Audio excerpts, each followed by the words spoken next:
So hello guys, ഞാൻ നിങ്ങളുടെ സ്വന്തം ഹരി. അപ്പോൾ എന്റെ പഴയ ചാനല് ഇപ്പോൾ കുറച്ചധികം സ്ട്രൈക്ക് ഫേസ് ചെയ്തുകൊണ്ടിരിക്കുകയാണ്. അപ്പോൾ ഇനി ആ ചാനൽ ഉണ്ടാവോ ഇല്ലെന്ന് പോലും പറയാൻ പറ്റില്ല. കാരണം നമ്മുടെ ബൊറോട്ടോ സീരീസിനാണ് ഇപ്പോൾ സ്ട്രൈക്ക് അടിച്ച് കിട്ടിയിരിക്കുന്നത്. അപ്പോൾ പോകാനും ചാൻസ് ഉണ്ട്, കിട്ടാനും ചാൻസ് ഉണ്ട്. അപ്പോൾ അതുവരെ ഉള്ള വീഡിയോസും കാര്യങ്ങളെല്ലാം എന്റെ ഈ സെക്കൻഡ് ചാനലിലേക്ക് വന്നുകൊണ്ടിരിക്കുന്നത്. അപ്പോൾ എന്റെ സബ്സ്ക്രൈബേഴ്സും എന്റെ ഈ കണ്ടന്റ് ഇഷ്ടപ്പെടുന്ന ആൾക്കാരും ഈ വീഡിയോ കാണുന്നുണ്ടെങ്കിൽ നിങ്ങൾ എത്രയും നാൾ തന്ന എന്നെ സഹായിച്ചിരുന്ന ആ ഒരു സപ്പോർട്ടും സ്നേഹവും ഒക്കെ ഞാൻ ഇനിയും പ്രതീക്ഷിക്കുന്നു. So please subscribe. അപ്പോൾ let's go to the video.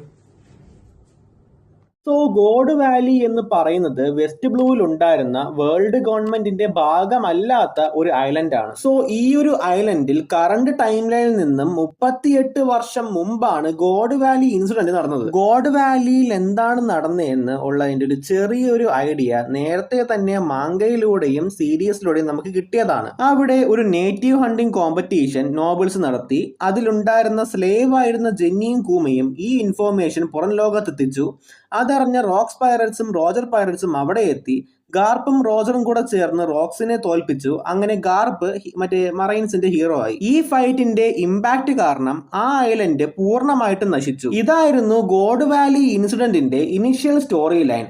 എന്നാൽ ലേറ്റസ്റ്റ് ചാപ്റ്റേഴ്സിൽ നിന്നും അതങ്ങനെയല്ല, ഇതിന്റെ ഇടയിൽ വേറെയും ചില കാര്യങ്ങളൊക്കെ നടന്നെന്ന് ഇപ്പോൾ പറയുന്നുണ്ട്. So hello ladies and gentleman, I am back with another video. ഞാൻ നിങ്ങളുടെ സ്വന്തം ഹരിതർക്കിന്റെ പുതിയ വീഡിയോയിലേക്ക് സ്വാഗതം. സോ അപ്പോൾ നമ്മൾ ഇന്നത്തെ വീഡിയോയിൽ സംസാരിക്കാൻ പോകുന്നത് നമ്മുടെ വൺ പീസിലെ ഗോഡ് വാലി ഇൻസിഡന്റിന്റെ ഒരു ഫുൾ സ്റ്റോറി ലൈൻ ആണ്. അപ്പോൾ നിങ്ങൾ എന്റെ ചാനൽ ഇപ്പോൾ ആയിട്ടാണ് കാണുന്നെങ്കിൽ please like and subscribe and let's go to the video. God വാലിയുടെ നാശത്തിന്റെ കഥ തുടങ്ങുന്നത് 40 വർഷങ്ങൾക്ക് മുമ്പ് ഫിഗർലാൻഡ് ഗാർലിംഗ് എന്ന നൈറ്റ് ഓഫ് ഗോഡിലെ മെമ്പറായ ഒരാൾ ഗോഡ് വാലിയിൽ എത്തുന്നിടത്തുനിന്നാണ്. അവിടെ വെച്ച് ഗോഡ് വാലിയുടെ നാച്ചുറൽ റിസോഴ്സസ് കണ്ട ഫിഗർലാൻഡ് അതിന്റെ ഒപ്പം അവിടെയാണ് ഡേവി ഫാമിലിയിലെ അംഗങ്ങൾ ഒളിച്ചിരിക്കുന്നത് എന്നും കണ്ടെത്തി. ഇതറിഞ്ഞ ഫിഗർലാൻഡ് പൊളിറ്റിക്കലി ഗോഡ് വാലിയെ വേൾഡ് ഗവൺമെന്റിന്റെ കീഴിൽ കൊണ്ടുവരാൻ വേണ്ടി അവിടുത്തെ രാജാവിനെ വേൾഡ് ഗവൺമെന്റിലേക്ക് ക്ഷണിച്ചെങ്കിലും അയാൾ അത് നിരസിക്കുകയുണ്ടായി. ഈ സമയത്താണ് ഫിഗർലാൻഡ് ആ നാട്ടിലെ തന്നെ ഒരു പെൺകുട്ടിയെ പരിചയപ്പെടുന്നത്. ഈ പെൺകുട്ടിയാണ് പിന്നീട് ഫിഗർലാൻഡിന്റെ 2 മക്കളുടെയും അമ്മയാവുന്നത്. ഗോഡ് വാലിയിലെ രാജാവും അവിടുത്തെ ജനങ്ങളും ഒരുപോലെ വേൾഡ് ഗവൺമെന്റിലേക്കുള്ള ക്ഷണം എതിർത്തപ്പോൾ ഗോഡ് വാലിയെ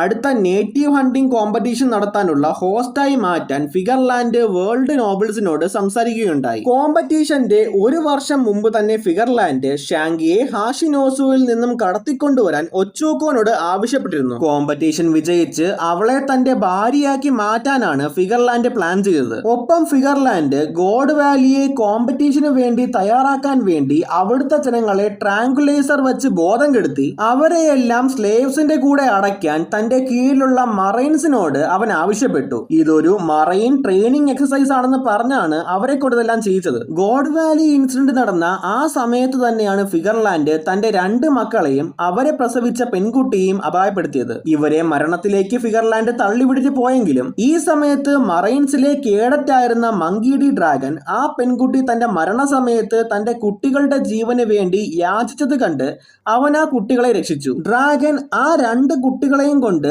ഓടി രക്ഷപ്പെടുന്നതിനിടയിൽ ആ നാട്ടിലെ സാധാരണക്കാർ ഓരോന്നായിട്ട് കൊല്ലപ്പെടുന്നതും അവന് കാണേണ്ടി വന്നു. അതിൽ കൂമയെ മാത്രമേ അവന് ഒരു നോബിളിൽ നിന്നും രക്ഷിക്കാൻ കഴിഞ്ഞുള്ളൂ. കോമ്പറ്റീഷൻ തുടങ്ങുന്നതിന് മുമ്പ് നോബിൾസിന്റെ സ്ലേവ്സ് ആയിട്ട് അവിടെ ഉണ്ടായിരുന്ന ജെന്നി ഈ നടക്കാൻ പോകുന്ന കോമ്പറ്റീഷനെ കുറിച്ച് മോർഗനെ അറിയിക്കുകയുണ്ടായി. ഈ ഇൻഫോർമേഷൻ പുറത്തു പോകുന്ന തടയാൻ സൈപ്പർ പോൾ നോക്കിയെങ്കിലും മോർഗൻ ഇത് പൈററ്റ്സിന് ലീക്കാക്കി. ഈ ന്യൂസ് കേട്ട റോക്സ് ഷാങ്കിയെ മോചിപ്പിക്കാനും തന്റെ ഭാര്യ ഏറീസിനെയും മകൻ ടീച്ചിനെയും രക്ഷിക്കാൻ വേണ്ടി തന്റെ ക്രൂവിനെയും കൊണ്ട് ഗോഡ് വാലിയിലേക്ക് പോയി. ഈ സമയത്ത് താൻ ഡേവി ഫാമിലിയിലെ അംഗമാണെന്ന കാര്യം റോക്സ് തന്റെ സുഹൃത്ത് ഹറാൾഡിനോട് പോലും മറച്ചു വെച്ചിരുന്നു. റോക്സ് അവിടേക്ക് പോകുന്നത് ട്രഷർ പിടിച്ചെടുക്കാനാണെന്ന് കരുതിയ റോജർ പൈററ്റ്സും റോജർ അവിടേക്ക് പോവുകയാണെന്നറിഞ്ഞ വെക്കേഷനിലായിരുന്ന ഗാർപ്പും അങ്ങനെ ഗോഡ് വാലിയിലെത്തി. ഏകദേശം 1 ലക്ഷത്തോളം സാധാരണക്കാരെയാണ് അന്ന് ഗോഡ് വാലിയിൽ നോബിൾസ് വേട്ടയാടിയത്. 5 എൽഡേഴ്സിൽ നിന്നും സാറ്റേണും മാൻമേർ ഫാമിലി, ഫിഗർലാൻഡ് ഫാമിലി, ഷെപ്പാർഡ് ഫാമിലി എന്നിവയിൽ നിന്നും 200ഓളം നോബിൾസും ഇതിൽ പങ്കെടുത്തിരുന്നു. ഷാങ്കിയാണ് ഈ കോമ്പറ്റീഷനിലെ ഗ്രാൻഡ് പ്രൈസ് എന്നും മറ്റ് ഡെവിൾ ഫ്രൂട്ടുകളും പ്രൈസ് ആയിട്ടുണ്ടെന്നും ലൈവ് പോഡ്കാസ്റ്റിലൂടെ മാരി ജിയോസിൽ കാണിച്ചിരുന്നു. ഈ കോമ്പറ്റീഷനിൽ ആദ്യം കൊല്ലപ്പെട്ടത് അവിടുത്തെ രാജാവാണ്. അയാൾ ഈ കോമ്പറ്റീഷനെ എതിർത്തതോടെ ഫിഗർലാൻഡിന്റെ കയ്യാലാണ് അയാൾ കൊല്ലപ്പെട്ടത്. ശേഷം 1 മണിക്കൂർ കൊണ്ട് ജനങ്ങളോട് ഒളിക്കാൻ പറഞ്ഞ നോബിൾസ് ഇവരെയെല്ലാം ഓരോന്നായിട്ട് വേട്ടയാടാൻ തുടങ്ങി. ഈ സമയത്ത് നോർത്തിൽ നിന്നും റോജറും സൗത്തിൽ നിന്നും റോക്സും ഗോഡ് വാലിയിലേക്ക് കയറിയതോടെ ഈ നേറ്റീവ് ഹണ്ടിങ് കോമ്പറ്റീഷൻ പൈററ്റ്സിനും മറൈൻസിനും നൈറ്റിന്റെയും ഇടയിൽ വലിയൊരു യുദ്ധമായി തന്നെ മാറി. ഇതിന്റെ ഇടയിലേക്കാണ് 2 കൈക്കുഞ്ഞുങ്ങളെയും കൊണ്ട് ഡ്രാഗൻ വരുന്നത്. ഡ്രാഗൻ അവരെ രക്ഷിക്കാൻ നോക്കിയെങ്കിലും ഈ സമയത്ത് ഫിഗർലാൻഡിന്റെ കുട്ടികളെ കണ്ടെത്താൻ വേണ്ടി ചുമതലപ്പെടുത്തിയിരുന്ന മറ്റൊരു നൈറ്റായിരുന്ന മാഫി ഡ്രാഗനെ ആക്രമിക്കുകയും ഇതിലൂടെ ഒരു കുട്ടിയെ മാഫി കൊണ്ടുപോവുകയും ചെയ്തു. ഈ സമയത്ത് വൈറ്റ് ബിയേർഡ് മാഫിയെ ആക്രമിച്ചതുകൊണ്ട് മറ്റേ കുട്ടിയെയും കൊണ്ട് ഡ്രാഗൻ രക്ഷപ്പെട്ടു. അങ്ങനെ ഷാങ്സ് ഡ്രാഗന്റെ പക്കലും ഫിഗർലാൻഡിന് ഒരു കുട്ടിയെ ഉള്ളൂ എന്ന് കരുതിയ മാഫി ഡ്രാഗൻ മരിച്ചു എന്ന് കരുതി ഷാം ഹോക്കിനെയും കൊണ്ട് തിരിച്ചു പോയത്. ഈ സമയത്ത് റോജർ വൈറ്റ് ബിയേർഡുമായിട്ട് ഏറ്റുമുട്ടിയത് കൊണ്ട് സിൽവർ റൈലിയെയാണ് ഷാങ്കിയെ രക്ഷിക്കാൻ വേണ്ടി അയച്ചത്. ഷാങ്കി തടവിലായിരുന്നുവെങ്കിലും തന്നെ ആക്രമിക്കാൻ നോക്കിയ പല മറൈൻസിനെയും അവൾ കീഴ്പ്പെടുത്തിയിരുന്നു. ഈ സമയത്താണ് സിൽവർ റൈലി അവിടെ എത്തി ഷാങ്കിയെ രക്ഷിക്കുന്നതും ഐലൻഡിൽ നിന്നും രക്ഷപ്പെടുന്നതും. ഈ സമയത്താണ് സ്ലേവ്സ് ആയിരുന്ന കൂമയും ഇവാങ്കോയും ഡെവിൾ ഫ്രൂട്ട് അടിച്ചു മാറ്റാൻ നോക്കിയതും ഇവാങ്കോയുടെ കയ്യിലുണ്ടായിരുന്ന ഫ്രൂട്ട് ബിഗ് മോം പിടിച്ചെടുത്തതും തന്റെ കയ്യിലിരുന്ന ഫ്രൂട്ട് ബിഗ് മോമിനെ പേടിച്ച് കൂമ കഴിക്കുന്നതും സാറ്റേണിൽ നിന്നും രക്ഷപ്പെടാൻ കൂമ തന്റെ പവർ ഉപയോഗിച്ച് 500-ലധികം പേരെ രക്ഷിക്കുന്നതും. ഈ സമയത്താണ് ബിഗ് മോം കാട്ടക്കുരിക്ക് കൊടുക്കാൻ വച്ചിരുന്ന ഡെവിൾ ഫ്രൂട്ട് കൈഡോ കടിച്ച് അവളെ ആക്രമിക്കുന്നത്. ഇവിടെ റോക്സ് പൈററ്റ്സ് തമ്മിൽ തല്ലിക്കൊണ്ടിരുന്നപ്പോൾ റോക്സ് തന്റെ ഭാര്യയെയും മകനെയും രക്ഷിക്കാനുള്ള ഓട്ടത്തിലായിരുന്നു. ഇതിനിടയിൽ റോക്സ് ഫിഗർലാൻഡിനോടും മറ്റ് നൈറ്റുകളോടും ഏറ്റുമുട്ടിയെങ്കിലും തന്റെ മാതാപിതാക്കളെ ഇവർ ഡീമൺസ് ആക്കി മാറ്റിയത് കണ്ട് റോക്സിന് തന്റെ ഭാര്യയും മകനെയും കൊണ്ട് അവിടുന്ന് ഓടി രക്ഷപ്പെടേണ്ടി വന്നു. ശേഷം എറീസിനെ രക്ഷപ്പെടുത്തിയ റോക്സ് അവളോട് ലുലൂസിയയിലേക്ക് പോകാനും അവിടെ വച്ച് കണ്ടുമുട്ടാമെന്നും പറയുന്നുണ്ട്. ശേഷം ഫിഗർലാൻഡുമായിട്ട് ഏറ്റുമുട്ടിയ റോക്സ് അയാളെ കീഴ്പ്പെടുത്തിയതോടെ ഇമു സാറ്റേണിനെ കൺട്രോൾ ചെയ്ത് ഫൈറ്റിൽ ഡയറക്റ്റ് ആയിട്ട് ഇൻവോൾവ് ആവുകയും അവിടെയുള്ള എല്ലാവരെയും ആക്രമിക്കുകയും ചെയ്തു. അതോടെ Rocks, Roger, Garp, Whitebeard, Big Mom, Kaido എന്നിവർ ചേർന്ന് ഒരുമിച്ച് ഈമൂനെ ആക്രമിച്ചുവെങ്കിലും അത് ഇമുവിന് മേൽ ഒരു എഫക്റ്റും ഉണ്ടാക്കിയില്ല. ഈ സമയം ഏറീസ് ഇമുവിന്റെ കണ്ണിൽ പെടുന്നത് തടയാൻ വേണ്ടി റോക്സ് നോക്കിയെങ്കിലും അവൻ ഇമുവിന്റെ ഡോമി റിവേഴ്സിൽ അകപ്പെട്ടു. റോക്സ് എങ്കിലും കുറച്ചു നേരം അതിന്റെ എഫക്റ്റിനെ റെസിസ്റ്റ് ചെയ്തു. ആ സമയത്താണ് ഡേവിയുടെ വില്ല് എന്തായാലും അടുത്ത തലമുറയിലേക്ക് കൈമാറപ്പെടും, നീ ഡേവി ജോൺസിനെയാണോ അതോ ജോയ് ബോയെയാണോ കൂടുതൽ ഭയക്കുന്നതെന്ന് ചോദിക്കുന്നത്. എന്നാൽ റോക്സിന്റെ വാക്കുകൾ വെറും വായ്ത്താളമായി കണ്ട ഇമു ജയൻസിനെ തന്റെ അടിമയാക്കി മാറ്റാനുള്ള തന്റെ ലക്ഷ്യത്തെക്കുറിച്ച് പറഞ്ഞെങ്കിലും അപ്പോഴേക്കും റോക്സ് പൂർണ്ണമായിട്ടും ഒരു ഡീമണായിട്ട് മാറിയിരുന്നു. ശേഷം ബിഗ് മോമിനെയും വൈറ്റ് ബിയേർഡിനെയും കൈഡോയും തോൽപ്പിച്ച റോക്സ് ഏറീസിനെയും തന്റെ മകനെയും ആക്രമിക്കാൻ നോക്കിയെങ്കിലും അപ്പോഴേക്കും കൂമ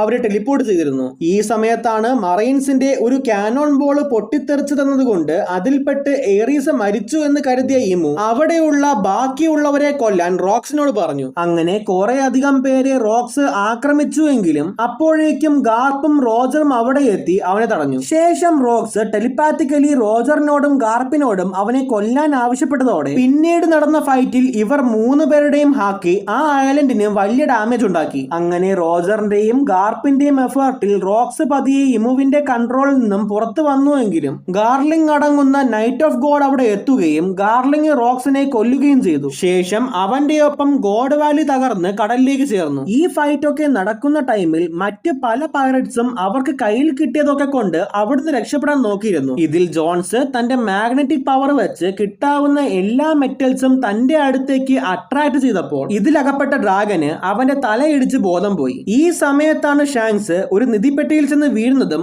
അത് പിന്നീട് റോജറിന്റെ ഷിപ്പിൽ വന്ന് പെടുന്നതും. പിന്നീട് ബോധം തിരിച്ചു വന്നപ്പോൾ ഒരു കുട്ടിയെ പോലും രക്ഷിക്കാൻ തന്നെ കൊണ്ട് പറ്റിയില്ലല്ലോ എന്ന് കണ്ട ഡ്രാഗൻ ഈ ഗോഡ് വാലി ഇൻസിഡന്റ് ആഴത്തിലുള്ള ഒരു മുറിവാണ് അവന്റെ മനസ്സിലുണ്ടാക്കിയത്. അത് കാരണം തന്നാൽ പറ്റുന്നത്ര ജനങ്ങളെ മോചിപ്പിച്ച ഡ്രാഗൻ അവരെ രക്ഷിക്കാൻ വേണ്ടി തന്റെ സുപ്പീരിയറിന്റെ നേർക്ക് വരെ തോക്ക് ചൂണ്ടി. എന്നാൽ മറൈൻ ഫോർഡിൽ തിരിച്ചെത്തിയപ്പോൾ ഡ്രാഗനെ അവർ ജയിലിലടച്ചു. ശേഷം ഗാർപ്പ് അവനെ കാണാൻ വന്നപ്പോൾ താൻ മറൈൻസിൽ നിന്നും റിസൈൻ ചെയ്ത് പോകുന്നതും തനിക്ക് ഗാർപ്പിനോടുള്ള വെറുപ്പിനെ കുറിച്ച് അവൻ പറഞ്ഞെങ്കിലും ഗാർപ്പ് വലിയ ശിക്ഷയൊന്നും കിട്ടാതെ അവനെ മോചിപ്പിക്കാൻ അവനെ സഹായിച്ചു. ഗോഡ് വാലിയിലെ യുദ്ധം അവസാനിച്ചപ്പോൾ ലോകത്ത് പല മാറ്റങ്ങളും സംഭവിച്ചു. റോക്സിനെ കൊന്നത് റോജറും ഗാർപ്പുമാണെന്ന് വരുത്തിർത്തു. ഗാർപ്പ് ഹീറോ ഓഫ് ദി മറൈനായി. റോക്സിനെ കൊന്നത് ഫിഗർലാൻഡ് ആയതുകൊണ്ട് ഹണ്ടിങ് കോമ്പറ്റീഷന്റെ വിന്നർ അവനെയാക്കി. റോക്സ് പൈററ്റ്സ് ഡിസ്ബാൻഡ് ആയതുകൊണ്ട് Big Mom, Whitebeard, Kaido എന്നിവർ അവരുടെ പൈററ്റ് ക്രൂ ഉണ്ടാക്കി. ഡ്രാഗൺ മറൈൻസിനെയും നോബിൾസിനെയും എതിർക്കാൻ ഫ്രീഡം ഫൈറ്റേഴ്സ് എന്ന പുതിയ ഗ്രൂപ്പ് ഉണ്ടാക്കി. ഷാംഹോക്ക് ഫിഗർലാൻഡിന്റെ കൂടെ മേരി ജിയോസിലും ഷാങ്സ് റോജറിന്റെ കൂടെ റോജർ പൈററ്റ്സിലും വളർന്നു. ഇതിനെല്ലാം വേദിയായ ഗോഡ് വാലി ലോകത്തിന്റെ ഭൂപടത്തിൽ നിന്നും മായ്ക്കപ്പെട്ടു. സോ കഴിഞ്ഞു ഗൈസ്. അപ്പോൾ ഇത്രയൊക്കെ തന്നെയാണ് ഗോഡ് വാലിയെ കുറിച്ച് ഇപ്പോൾ അവൈലബിൾ ആയിട്ടുള്ള ഇൻഫോർമേഷൻ വെച്ച് പറയാനുള്ളത്.